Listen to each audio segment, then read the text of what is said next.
Bonjour à vous, chers choisis de Jésus. Dans la prière du message numéro 11, vous allez comprendre que nous sommes avant la parution du premier volume. Et après avoir vécu un moment de préoccupation, d'angoisse même, je dirais, j'ai retrouvé une certaine paix. Et là, je veux remercier le Père et je lui dis, Père, je veux vous remercier pour cette grande paix et joie qui m'habite en relisant pour le bonheur des miens, mais choisi Jésus avant son impression finale. C'est en relisant pour voir s'il y avait des erreurs que je découvrais une nouvelle paix. Et cette nouvelle paix-là, je la ressens continuellement en relisant les volumes pour le bonheur des biens, mais choisi Jésus. Et je sais que c'est la même chose pour une multitude de lecteurs et lectrices, ou je dirais pour tous les lecteurs et lectrices qui ont donné leur oui total, inconditionnel et irrévocable à Dieu. Même si ça fait 10 et peut-être 15 fois que je les relis, c'est toujours nouveau. J'ai l'impression de découvrir pour la première fois la richesse du contenu. D'autre part, j'ai l'impression d'être très peu changé en ce qui concerne les affaires et le travail, de vivre encore des préoccupations lorsque je suis en dehors de ces moments de prière, d'écriture et de relecture. Je vous remercie pour la bonne nouvelle tout à fait imprévisible reçue hier en ce qui concerne 2 dossiers. Merci de prendre ces affaires en main et de m'en donner des preuves. Venez suppléer à ma faiblesse, à mon manque de foi et aux attachements qui persistent. Merci d'entendre et d'exaucer ma prière. Je vous aime.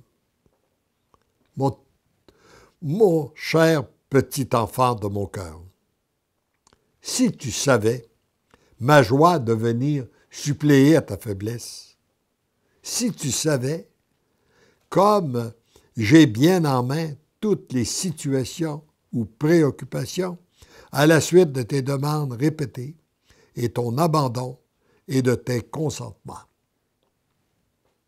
Et lorsque je relis ça 15 ans plus tard, je vois que c'est bien vrai. Il avait tout en main et il s'est occupé de tout dans les moindres détails. Tu es sur la bonne voie qui te conduit à l'amour.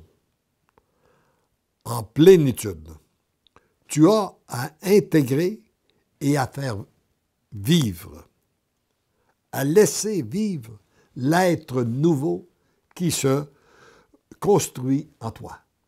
Dieu, notre Père, est un créateur.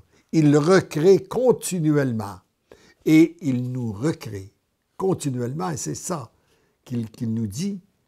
L'importance lorsqu'on lui donne notre oui, c'est un être nouveau qui se reconstruit continuellement. Regarde le temps que prend un enfant pour devenir un adulte. Regarde le temps que prend un arbre pour atteindre sa maturité. Celui qui prend plus de temps pour grandir est celui qui est de meilleure qualité. Nous aimerions que ça se produise rapidement. Mais souvent, avec Dieu, ça prend plus de temps parce qu'il veut faire une meilleure qualité. Et alors, l'arbre là, qui a grandi est de meilleure qualité. Il est plus robuste et il peut mieux résister aux tempêtes. Tu dois donc te réjouir au lieu de t'attrister du temps requis pour devenir l'amour.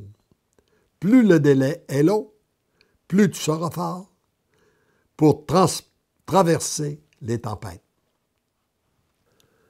Pour vivre cette transformation qui vous conduit à cette Église nouvelle et cette société nouvelle, il faut donc que vous soyez de très bonne qualité afin de pouvoir résister, parce qu'il y a toujours le combat entre le monde qui a voulu se construire sans Dieu et ce monde nouveau.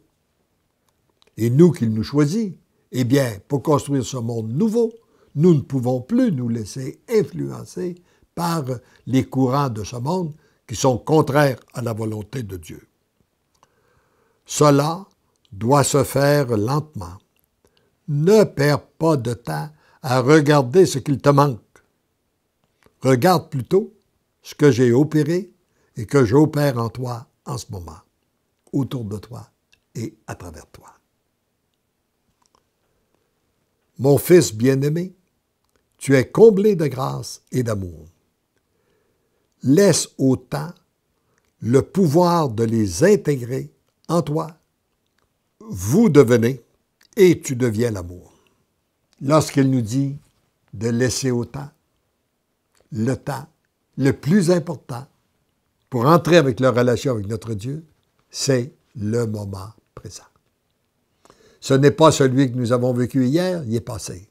Ce n'est pas celui que nous allons vivre demain, il n'est pas arrivé. Et profitons de tous nos moments présents pour entrer en relation avec notre Dieu, pour le louer, le bénir, lui rendre grâce et accueillir son amour.